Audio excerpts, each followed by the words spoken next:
श्री स्वामी समर्थ. श्री स्वामी समर्थांबद्दल व त्यांच्या जन्माबद्दल अगदी अचूक ऐतिहासिक माहिती उपलब्ध नाही, परंतु स्वतः स्वामींच्या सांगण्यानुसार त्यांनी श्रीशैल्य येथील कर्दैवनातून प्रकट होऊन भारत भ्रमण केले आणि शेवटी अक्कलकोट येथे वास्तव्य केले. अक्कलकोटी राहून त्यांनी भक्तांना मार्गदर्शन केले व चमत्कार घडवून लोकांच्या दुःखांचे निवारण केले. श्री स्वामी समर्थांनी मूर्तिपूजा, कर्मकांड यापेक्षा मानवता आणि ईश्वर भक्ती यावर अधिक भर दिला आहे. श्री स्वामी समर्थ म्हणतात, स्वप्न मोठं बघा पण पाय जमिनीवर ठेवा. संघर्षाला घाबरू नका, कारण तोच खरा गुरु असतो. यशाला शॉर्टकट नाही, मेहनत हीच यशाची शिडी आहे.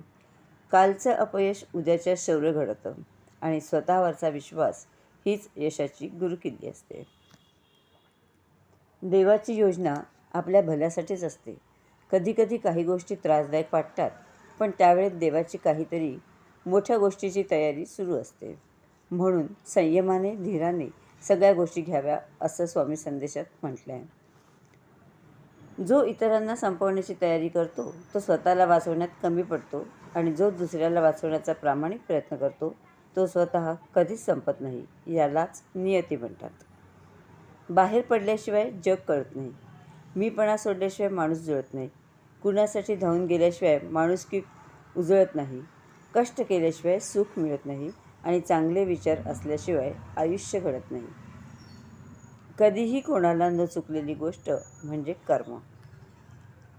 प्रश्न अस्तित्वाचा असला तरी समोर विरोधक कोण आहे हे बघायचं नसतं, फक्त लढायचं. आपण कोण आहोत हे ठणकावून सांगायचं. जेव्हा मनाला घाव बसतो तेव्हा जीवाला देव दिसतो. ओम श्री स्वामी समर्थ.